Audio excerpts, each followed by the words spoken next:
ខ្ញុំត្រៀមខ្លួនទៅបរបាញ់ជាមួយកុលសម្ព័ន្ធអ្នកប្រមាញ់និងរើសចំណីអាហារចុងក្រោយមួយនៅលើពិភពលោកពួកគេកំពុងតែរត់កាត់ព្រៃយ៉ាងលឿនសូមស្គាល់កុលសម្ព័ន្ធ Hadzabe នៃប្រទេសតង់សានីអ្នកបាញ់ធ្នូដ៏ជំនាញទាំងនេះបរបាញ់សត្វស្វាបាបូនដោយប្រើអាវុធធ្វើដោយដៃហើយស៊ីសាច់វាអស់គ្មានសល់បើបរបាញ់មិនបានសត្វទេគឺគ្មានអាហារហូបឡើយក្នុងរយៈពេល3ថ្ងៃខាងមុខនេះខ្ញុំនឹងបោះបង់ចោលភាពស៊ីវិល័យដើម្បីសង្កេតមើលរបៀបរស់នៅរបស់ពួកគេនិងចូលរួមបរបាញ់រយៈពេល8ម៉ោងក្នុងតំបន់ដែលលំបាកបំផុតមួយនៅលើផែនដីពួកគេទើបតែបំបែកសម្បុកឃ្មុំហើយកំពុងតែត្រូវហ្វូងឃ្មុំរោមជុំចិត្តតើយើងអាចបរបាញ់សត្វស្វាបាបូនបានពិតមែនឬមួយខ្ញុំនឹងធ្វើឲ្យពួកគេយឺតយ៉ាវរហូតត្រូវគេបោះបង់ចោលការសាកល្បងភាពរុងរៀនមានជីវិតដ៏ធំបំផុតចាប់ផ្ដើមពីពេលនេះទៅបន្ទាប់ពីជិះឡានលើផ្លូវលំបាកអស់រយៈពេល4ម៉ោងទីបំផុតយើងក៏បានមកដល់កុលសម្ព័ន្ធ Hadzabe នេះនឹងក្លាយជាដំណើរផ្សងព្រេងដ៏រំភើបមួយភ្លាមពេលទៅដល់ខ្ញុំបានជួបមិត្តភ័ក្តិនិងអ្នកបកប្រែក្នុងតំបន់របស់ខ្ញុំឈ្មោះមីសាដែលធំដឹងក្តីនៅក្បែរនេះនិងចេះរបៀបទំនាក់ទំនងជាមួយវត្តមករបស់ពួកគេដោយការគោរពយើងក៏មានមិត្តភ័ក្តិខ្ញុំម្នាក់ទៀតគឺ Corey ដែលនឹងជួយថតដំណើរផ្សងព្រេងនេះតាមរយៈកាមេរ៉ារបស់គាត់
អត់មានសាច់អត់មានស្វាបាប៊ូនអត់មានស្វាអត់មានអីទាំងអស់នៅឯទីក្រុងយើងទិញគេហូបតែនៅទីនេះយើងដើរប្រមាញ់តើអ្នកគិតថាថ្ងៃណាមួយអ្នកនឹងមានទូរស័ព្ទប្រើដែរឬទេតើអ្នកចង់អាចតាក់ទងជាមួយអ្នកដទៃដែរឬអត់គាត់និយាយថាមានទូរស័ព្ទប្រហែលជាល្អជាងតើអ្នកគិតថាពិភពលោកខាងក្រៅនោះមានលក្ខណៈបែបណាដែរគាត់ថាទីមួយគាត់មិនជឿទេថាមនុស្សអាចជិះយន្តហោះបានតើខ្ញុំអាចធ្វើដំណើរដោយជិះយន្តហោះបានដោយរបៀបណាគាត់ដឹងថាមានមនុស្សនៅលើនោះគាត់ដឹងរឿងហ្នឹងតែថ្ងៃមុនពេលខ្ញុំឆ្លងកាត់ទីនេះខ្ញុំបានឃើញអញ្ចឹងគាត់ដឹងថាគេប្រើវាជាមធ្យោបាយធ្វើដំណើរចុះគាត់គិតយ៉ាងណាចំពោះពិភពលោកខាងក្រៅដូចជាប្រទេសដទៃទៀតអីចឹងបើអ្នកចេញទៅក្រៅប្រទេសអ្នកនឹងស្លាប់បាទគាត់និយាយថាអ្នកនឹងស្លាប់ដោយសារតែអាកាសធាតុត្រជាក់តែគាត់ក៏មិនដឹងច្បាស់ដែរតើអ្វីទៅដែលធ្វើឲ្យអ្នកមានក្តីសុខ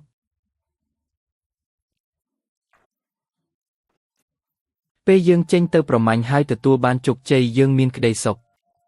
ដូចថ្ងៃនេះអញ្ចឹងបើយើងទៅហើយយើងបរាជ័យយើងមិនសប្បាយចិត្តទេមនុស្សជាច្រើននៅក្នុងប្រទេសខ្ញុំពេលឃើញអ្នកហូបសាច់ស្វាបាប៊ូនពួកគេនឹងគិតថាវាជារឿងមិនល្អពួកគេនឹងនិយាយថាកុំសម្លាប់សត្វអីត្រូវចេះស្រឡាញ់សត្វតើអ្នកយល់យ៉ាងណាចំពោះរឿងនេះ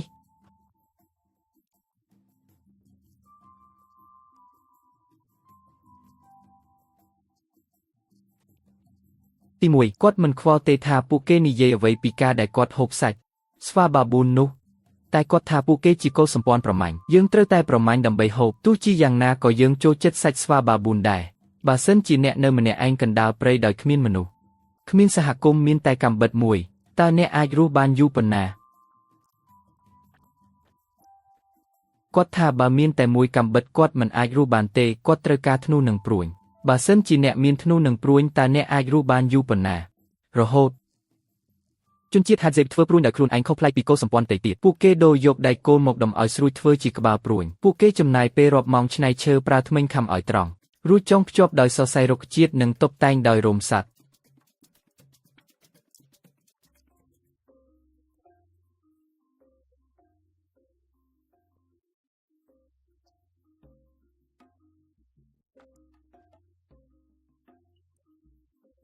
ខ្ញុំពិតជាស្ងើចសរសើរចំពោះការបង្ហាញរបស់គាត់ណាស់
បន្តទៅទៀត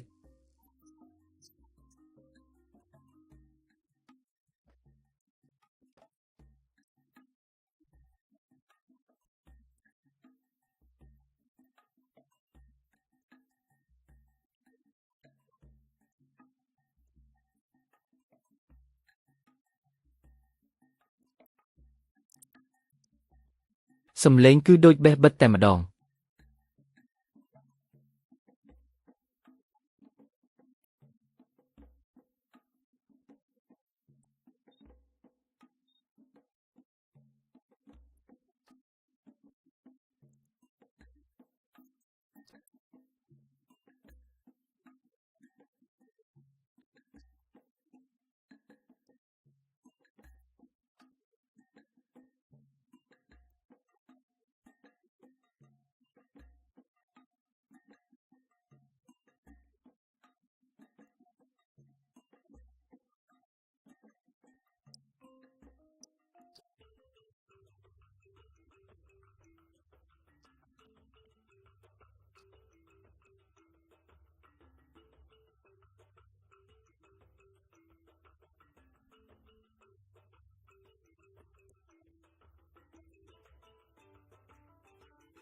វាត្រង់ល្អ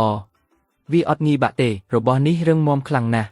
ក្មេងនេះប្រហែលជាអាយុ8ឆ្នាំហើយនៅទីនេះមានគ្នាប្រហែល15នាក់តើអ្នកណាជាអ្នកប្រមាញ់ពូកែជាងគេក្នុងក្រុមរបស់អ្នកគ្រប់គ្នានឹងចុះអ្នកណាដែលចាប់បានច្រើនជាងគេត្រូវតែមានអ្នកចាប់បានច្រើនជាងគេម្នាក់គ្រប់គ្នាគឺសុទ្ធតែពូកែនៅពេលដែលមានថ្ងៃល្អ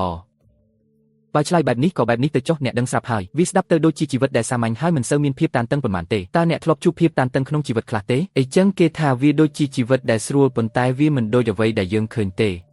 ព្រោះមិនមែនរាល់ដងសុទ្ធតែប្រមាញ់បានជោគជ័យទេអីចឹងមិនមែនរាល់ដងសុទ្ធតែមានអាហារគ្រប់គ្រាន់សម្រាប់ពួកគេទេពិតជាអស្ចារ្យណាស់ដែលពួកគេមានភាពរស់រវើកគ្រប់យ៉ាងដែលពួកគេធ្វើនិងនិយាយគឺពោពេញដោយចំណង់ចំណូលចិត្តនោះពិតជាមានទេពកោសល្យខ្លាំងណាស់នោះពិតជាអស្ចារ្យមែន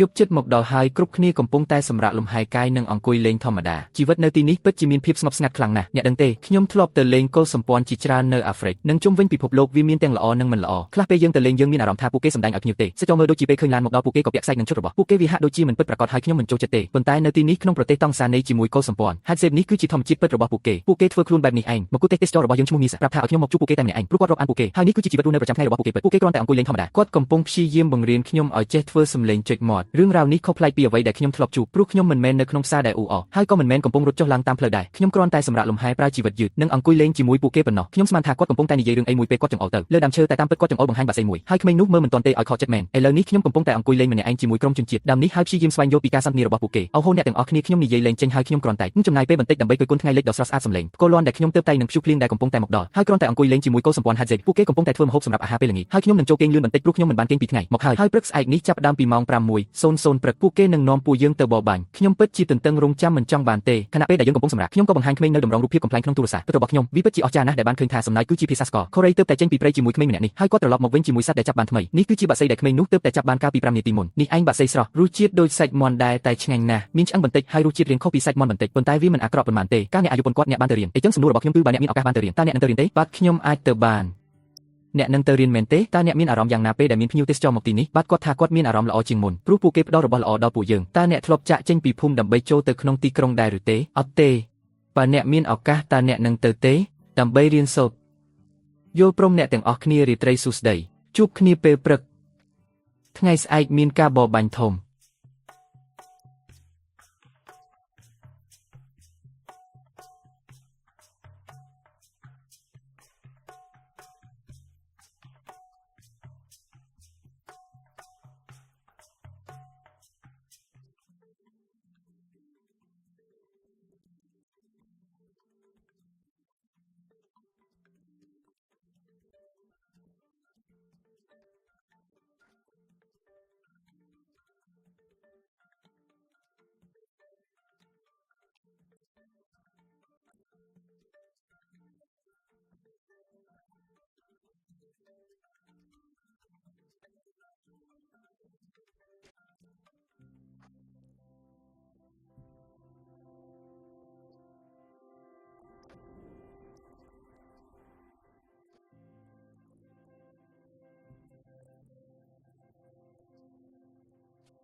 អរគុណលេហើយពេលយប់មកដល់ភាពជាក់ស្ដែងក៏ចាប់ផ្ដើមខ្ញុំត្រូវសម្រាប់ថ្ងៃស្អែកដែលជាថ្ងៃបរបាញ់ដ៏ធំហើយកន្លែងដេកគឺលំបាកខ្លាំងណាស់មានក្អែបដ៏ធំមួយវាហាក់ដូចជាកំពុងស៊ីអ្វីមួយចូលមកក្នុងនេះលឿនឡើងបិទហើយនេះជាផ្ទះរបស់យើងសម្រាប់យប់នេះកំចាត់អាមួយនោះចេញទៅអូខេខ្ញុំសង្ឃឹមថាក្អែបនោះមិននៅក្នុងនេះទេឈប់សិន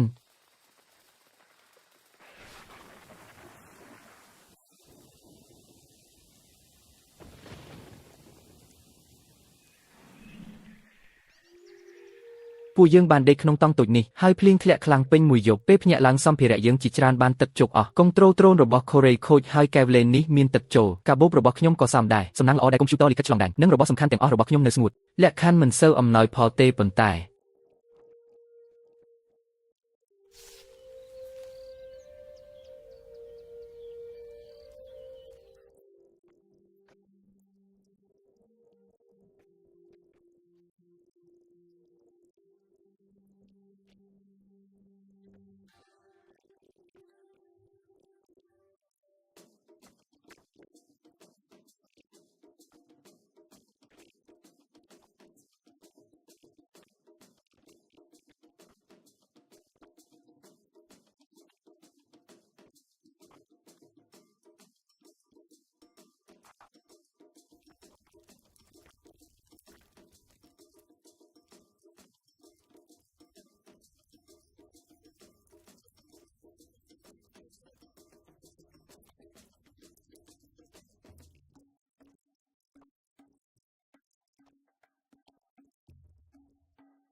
តើខ្ញុំធ្វើបានទេអូអានឹងក្រាស់ពេកហើយពិតជាអស្ចារ្យណាស់ដែលឆ្កែនិងមនុស្សសហការគ្នាដើម្បីចាប់ស្វាហើយពួកគេទាំងអស់គ្នាសុទ្ធតែទទួលបានផលពីការបរបាញ់នេះ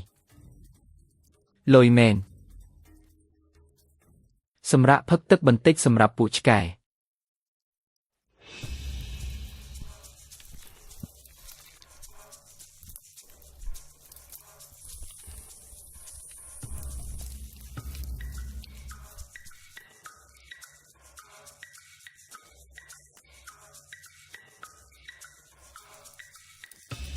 ខ្ញុំជាប់ហើយខ្ញុំចេញពីកន្លែងនេះមិនរួចមែនទែនប្រហែលជាផ្លូវនេះ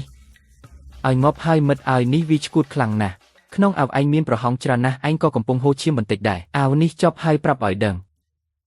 អូខេខ្ញុំបានវាហើយខ្ញុំមានសម្លេងឯងប៉ុន្តែខ្ញុំមើលមិនឃើញឯងទេ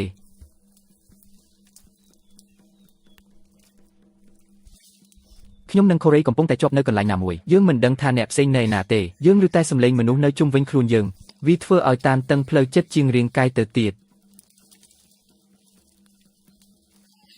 មិត្តឲ្យនេះវាអូយពួកគេទៅលឿនពេកយើងរកពួកគេមិនឃើញទេកុំចាំជាមួយយើងអីអង្គុយចាំពួកគេទៅនិយាយឲ្យត្រង់ទៅខ្ញុំកំពុងតែលំបាកខ្លាំងណាស់គ្មានអ្នកណាអាចប្រកួតប្រជែងជាមួយអ្នកប្រមាញ់ដែលហ្វឹកហាពេញមួយជីវិតក្នុងបរិយាកាសបែបនេះបានទេពេលខ្ញុំដកដង្ហើមទាន់ពួកគេបានកាប់សម្បុកឃ្មុំរួចទៅហើយកំពុងតែញ៉ាំទឹកឃ្មុំស្រស់ដែលពោពេញដោយជីវជាតិល្អសុខសប្បាយទេមិត្តការបរបាញ់របស់អ្នកទៅជាយ៉ាងណាដែរម៉ាក់គីប៊ីប៊ីផាកេបាថេតសេតសាណាក្លូហ្វិតអាស៊ូគូឌីអាគូណេបាទតើខ្ញុំអាចញ៉ាំអានឹងបានទេបាទវាឆ្ងាញ់ខ្លាំងណាស់បាទពិតជាឆ្ងាញ់មែននេះជាសម្បុកឃ្មុំសុទ្ធតែម្ដងវាឆ្ងាញ់ខ្លាំងណាស់វាដូចជាទឹកឃ្មុំផ្អែមហើយមានជាតិស្រួយដោយសារសម្បុកឃ្មុំអូឲ្យងាប់ហើយឆ្ងាញ់មែនទែនរសជាតិយ៉ាងម៉េចដែរមិត្តឆ្ងាញ់ទេអ៊ុននីយ៉ាកូ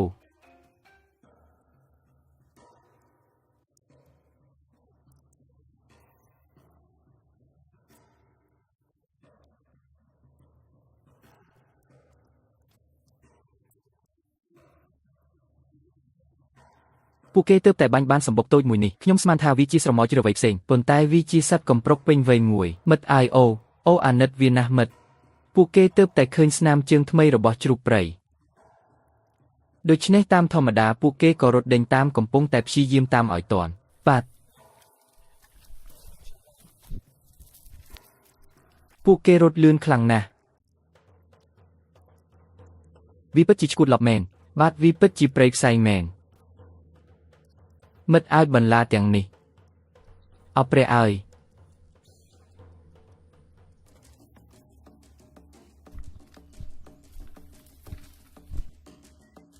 ឥឡូវយើងឡើងមកដល់កំពូលភ្នំហើយយើងអាចមើលទេសភាពជុំវិញបានយើងទើបតែប្រទះឃើញសាកសពស្វាបាបូនមួយក្បាលមិនមែនជាសត្វដែលគេសម្លាប់ទេប៉ុន្តែអូក្លិនវាស្អុយខ្លាំងណាស់វូពួកគេប្រាប់យើងថាស្វាបាបូននេះងាប់3ថ្ងៃហើយប៉ុន្តែពួកហេសេបនៅតែសម្រេចចិត្តកាត់ដៃនិងជើងវាដើម្បីយកទៅចម្អិននៅផ្ទះតើនេះជារឿងធម្មតាពេលអ្នកដើរព្រៃមែនទេវាតែងតែបែបនេះមែនទេខ្ញុំមិនដែលគិតថាខ្លួនឯងត្រូវធ្វើរឿងបែបនេះពីមុនមកក្នុងជីវិតទេនេះមិនមែនជារឿងលេងសើចទេមិត្តពួកគេកំពុងតែវាដូចទាហាននឹងបាទខ្ញុំវាដូចទាហានមិនកាត់ទេនេះគឺជាការដើរព្រៃដែលពិបាកបំផុតមួយដែលខ្ញុំធ្លាប់ធ្វើមិនអាចទៅរួចទេមិត្តខ្ញុំកំពុងថតពួកគេដោយប្រើ GoPro សង្ឃឹមថាយើងនឹងអាចថតចប់សកម្មភាពនោះ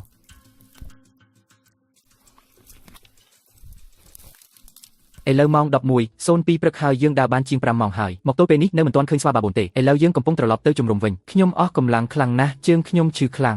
ហើយខ្នងខ្ញុំក៏ឈឺដែរព្រោះតែដើរអន់នៅមានរឿងជាច្រើនទៀតដែលនឹងកើតឡើងនៅថ្ងៃនេះពេលយើងទៅដល់ជំរំគាត់កំពុងកាប់ឈើដើម្បីធ្វើធ្នូនិងព្រួញថ្មីហើយក៏យកវាទៅជាមួយដែរអស់កម្លាំងណាស់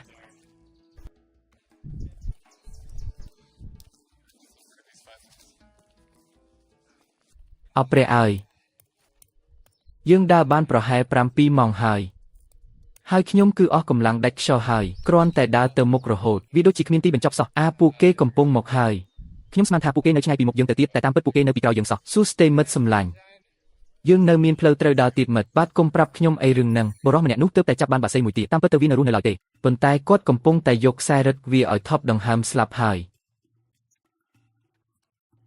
ខ្ញុំពិតជាសំណាងអាក្រក់មែនយើងបានមកដល់ចំណុចមួយនៃការបរបាញ់ដែលយើងត្រូវចាប់ផ្ដើមត្រឡប់ទៅទីដែលជំរំរបស់យើងវិញហើយខ្ញុំអស់កម្លាំងខ្លាំងណាស់ខ្ញុំមិនប្រកាសថាអាចដើរត្រឡប់ទៅវិញរួចទេមិត្តភ័ក្តិមួយចំនួននៅបន្តរងចាំបរបាញ់សត្វស្វាបាបូនទៀតហើយខ្ញុំពិតជាកោតសរសើរពីភាពអត់ធ្មត់ដែលត្រូវការដើម្បីរស់នៅដោយពឹងផ្អែកលើធម្មជាតិទាំងស្រុង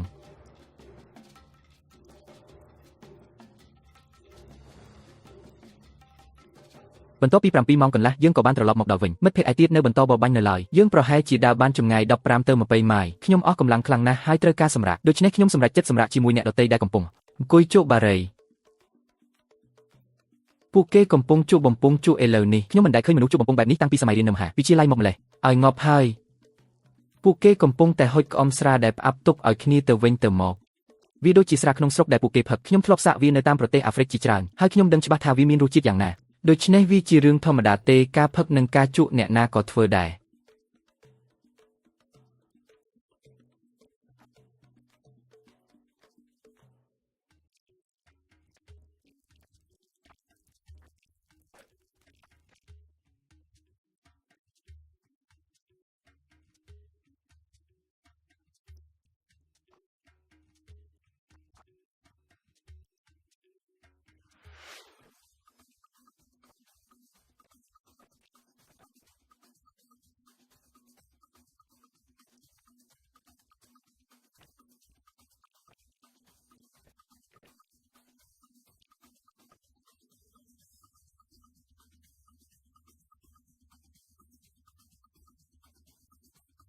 អ្នកដែលនៅពីមុខខ្ញុំកំពុងយកជើងស្វាបាបូនទៅអាំងភ្លើងផ្ទាល់តែម្ដងនេះគឺជាអ្វីទាំងអស់ដែលយើងទើបតែចាប់បានឆាឬក៏ហ្គោសេ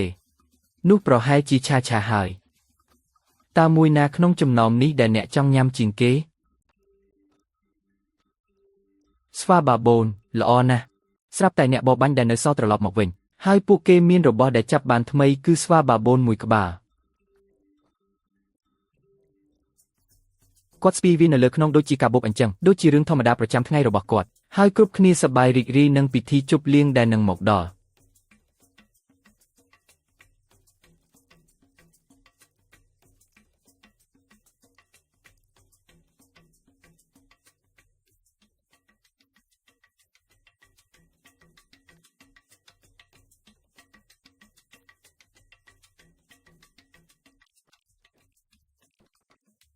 ពួកគេទើបតែដកព្រួញចេញពីកញ្ចឹងកវាហើយគាត់កំពុងពន្យល់ពីរបៀបដែលពួកគេបាញ់ចំកញ្ចឹងក្បានយ៉ាងល្អឥតខ្ចោះភាពត្រឹមត្រូវរបស់ពួកគេគឺមិនគួរឲ្យជឿពេលបាញ់ម្ដងគឺបាញ់តែមួយគ្រាប់ដឹងតែបាន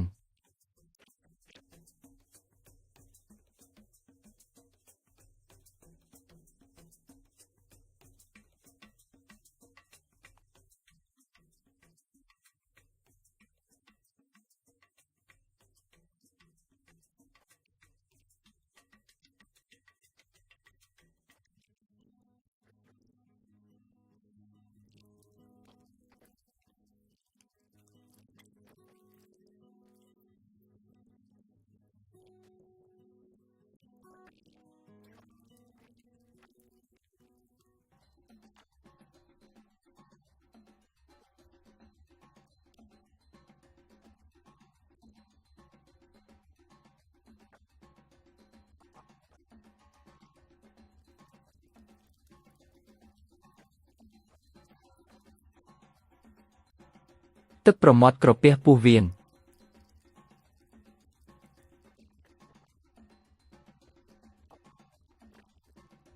គាត់ដើរមកទីនេះទាំងកាន់ពោះវៀនហើយក៏យកទៅព្យួរលើដើមឈើ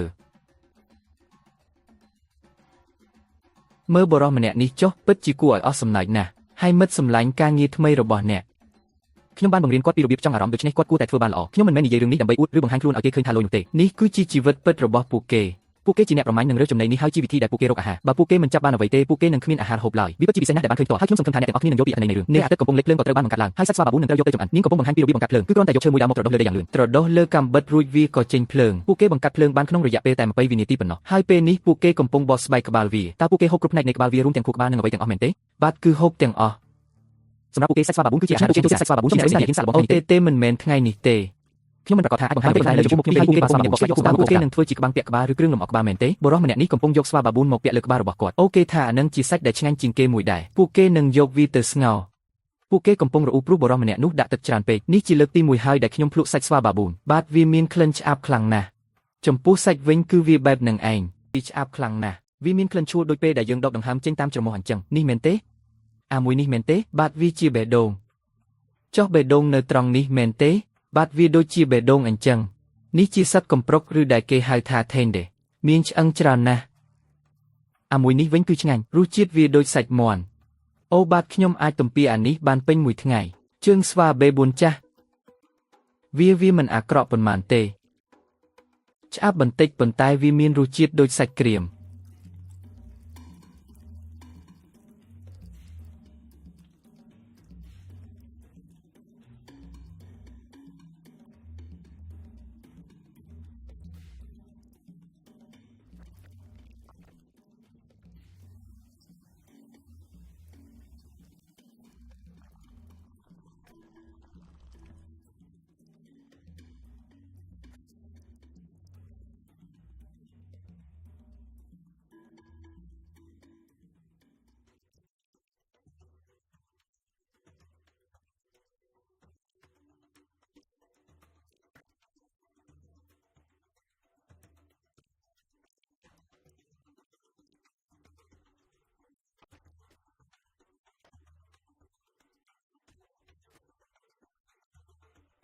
សម្រាប់បង្អែមគឺក្បាលសត្វដែលបានពីការបរបាញ់ពីមុនយើងនឹងញ៉ាំមួយនេះ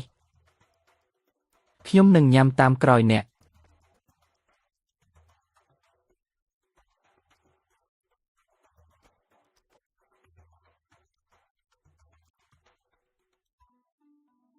ក្បាលស្វាបេ4ត្រូវបានញ៉ាំអស់ហើយឥឡូវគាត់កំពុងតែញ៉ាំវាសុទ្ធតែម្ដងគាត់កំពុងតែហុចមកឲ្យខ្ញុំដឹងថាអ្នកចង់សាកល្បងវាមិត្តភក្តិនិយាយតាមត្រង់ទៅខ្ញុំចង់សាកល្បងវាពិតមែនពេលដែលមិត្តម្នាក់នោះចាប់ផ្ដើមញ៉ាំអ្នករាល់គ្នាក៏មកជុំគ្នាដើម្បីរងចាំចំណែករបស់ពួកគេខ្ញុំចង់និយាយថានេះប្រហែលជាអ្វីដែលជិតស្និទ្ធបំផុតនឹងការញ៉ាំក្បាលមនុស្សសាហាវអូក្លិននេះបានក្លិនទេអ្នកមិនចូលចិត្តទេមិនមែនជាចំណូលចិត្តរបស់អ្នកមែនទេដូច្នេះពួកគេរស់នៅបែបនេះរាល់ថ្ងៃពួកគេមិនមែនធ្វើបែបនេះព្រោះតែយើងមកទីនេះទេដូច្នេះពួកគេមិនមែនធ្វើដើម្បីសម្ដែងឬដើម្បីទាក់ទាញភ្ញៀវទេសចរទេនេះគឺជាជីវិតរស់នៅប្រចាំថ្ងៃរបស់ពួកគេខ្ញុំចង់សាកល្បងវាខ្លាំងណាស់ប៉ុន្តែមួយនេះវាមិនស្រស់ទេខ្ញុំមិនណែនាំឲ្យអ្នកសាកល្បងទេដោយសារបញ្ហាសុខភាពមែនទេមិនហើយអ្នកអាចនឹងឈឺព្រោះអ្នកដឹងស្រាប់ហើយថាពួកគេស៊ាំនឹងរបស់បែបនេះស៊ុបស្វាបាប៊ូនរួចរាល់ហើយពួកគេកំពុងតែពិសាវ៉ាដោយរីករាយគាត់កំពុងតែញ៉ាំយ៉ាងឆ្ងាញ់តែម្ដងហើយវាពិតជាពិសេសណាស់ដែលបានឃើញផ្ទាល់ភ្នែកបែបនេះមានកន្លែងតិចតួចណាស់នៅលើពិភពលោកដែលអ្នកអាចមានអារម្មណ៍ជាមួយវប្បធម៌បែបនេះនេះគឺជាកុលសម្ព័ន្ធអ្នកប្រមាញ់នឹងរើសចំណីពិតប្រាកដខ្ញុំនិយាយអ្វីមិនចេញឡើយ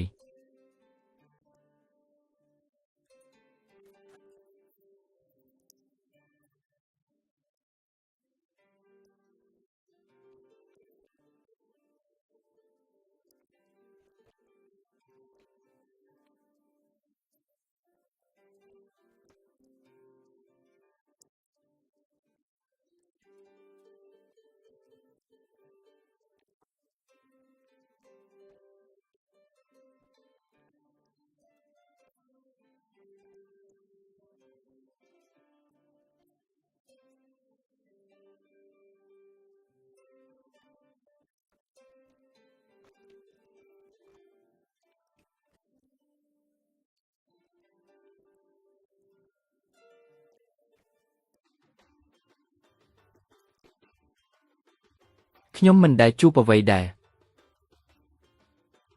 គាត់មានអារម្មណ៍ធូរស្រាលហើយគាត់ធ្វើវាឲ្យអ្នកនេះសម្រាប់អ្នកវាពិបាកញ៉ាំណាស់ពួកគេមានធ្មេញរឹងដូចថ្មខ្ញុំមិនអាចទំពាវាបានទេ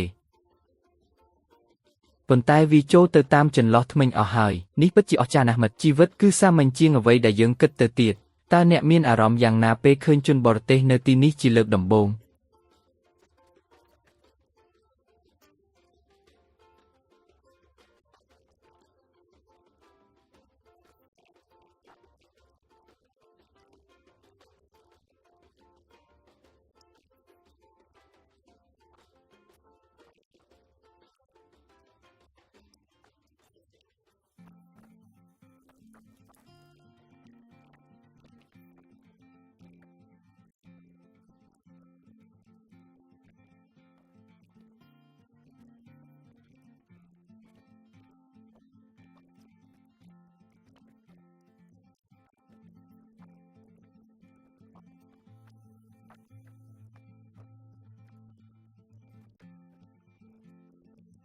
ពិតមែនឬពួកគេមិនបានឃើញអ្វីទេពួកគេគ្រាន់តែសម្លេងពេលពួកគេសម្លេងឡានពួកគេក៏ឡើងលើដើមឈើដោយស្ងៀមស្ងាត់ ពួកគេនិយាយថាពួកគេឃើញជនជាតិស្បែកស្ដើកាត់ទីនោះគាត់ក៏អ្នកនាំផ្លូវចាប់ផ្ដើមស្រែកហៅជាភាសាហាហ្សេបគាត់ក៏គិតថាអូនេះជាបាក់ពួករបស់ខ្ញុំក៏ព្យាយាមចុះទៅរកពួកគេតើអ្នកមានអារម្មណ៍យ៉ាងណាហើយជាស្បែកស្បែកចាប់ពួកគេស្បែកស្បែកចាប់ពួកគេចាប់តែអ្នកគាត់បានរកគាត់និយាយថាយើងអាចចុះទៅថាពួកគេយើងពិតជាអចារ្យពួកគេរហ័សរហួនខ្លាំងយើងក៏មានសមត្ថភាពដែរតែមានដំណោះស្រាយ